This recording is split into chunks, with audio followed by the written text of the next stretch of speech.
বর্তমানে অনেক YouTube channel monetization হারাচ্ছে। আসলে কোন কারণে অনেক ইউটিউব চ্যানেল মনিটাইজেশন হারাচ্ছে এটা আমাদের জানা দরকার। হতে পারে আপনার চ্যানেলটি নতুন, আপনি হয়তো এখন পর্যন্ত মনিটাইজেশন পান নাই, অথবা আগে থেকে মনিটাইজেশন পেয়ে গেছেন। যদি এখন পর্যন্ত মনিটাইজেশন পান নাই, তাহলে আজ না হয় কাল আপনি তো মনিটাইজেশন পাবেন, তাই না? তাই এই বিষয়টি আপনার জানা দরকার। আগে থেকে যদি এই বিষয়টি আপনি জেনে নেন, তাহলে পরবর্তীতে মনিটাইজেশন পাওয়ার সময় আপনার আর কোনো ধরনের প্রবলেম হবে না।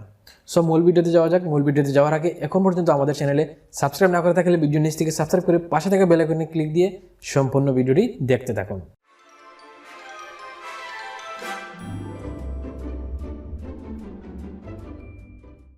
বর্তমানে যে প্রবলেমের কারণে বেশি চ্যানেল মনিটাইজেশন হারাচ্ছে সেটা হলো মিসলিডিং মেটাডাটা।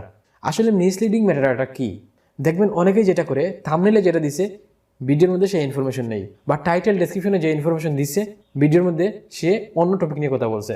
মানে ভিডিওর সাথে টাইটেল, থাম্বনেইল, ডেসক্রিপশনের কোনো মিল নাই। আর এটাই হলো মিসলিডিং মেটাডাটা। একজন ভিউয়ার্স যখন আপনার থাম্বনেইলটা দেখে সে ওই ইনফরমেশন জানার জন্য সে এখানে ক্লিক করলো, ক্লিক করার পরে দেখে আপনি অন্য একটা টপিক নিয়ে আলাপ করতেছেন, তখন সেই ভিউয়ার সেখান থেকে চলে যাবে। আর আপনার ভিডিওর ভিতর এবং বাহিরে মিল না থাকার কারণে আপনার মনিটাইজেশন চলে যেতে পারে। এমনকি যদি আপনি এখন পর্যন্ত মনিটাইজেশন অ্যাপ্লাই করেন নাই, যখন মনিটাইজেশন অ্যাপ্লাই করবেন আপনাকে ওই কারণে মনিটাইজেশন দেওয়া হবে না।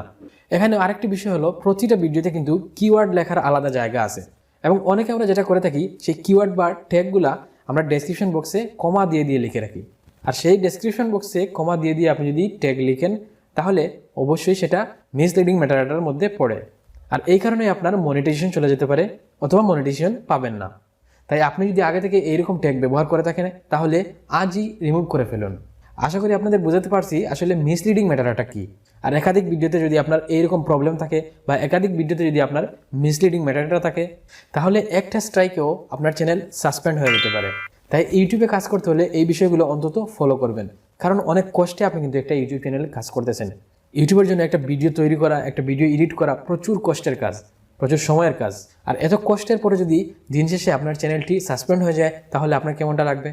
আজকের ভিডিওটি এই পর্যন্ত। ভিডিও যদি ভালো লাগে তাহলে অবশ্যই লাইক দিবেন, কমেন্ট বক্সে আপনার মূল্যবান মতামত জানিয়ে দিবেন। আর এরকম আরও ভিডিও পেতে চাইলে এখনই ভিডিও নিচ থেকে সাবস্ক্রাইব করে পাশে থাকা বেল আইকনে ক্লিক দিয়ে আমাদের সাথে থাকুন। আসছি নতুন কোনো টপিক নিয়ে, নতুন কোনো ভিডিওতে। সেই পর্যন্ত ভালো থাকুন, সুস্থ থাকুন। সবার সুস্বাস্থ্য কামনা করে বিদায় নিচ্ছি। আল্লাহ হাফেজ, আসসালামু আলাইকুম।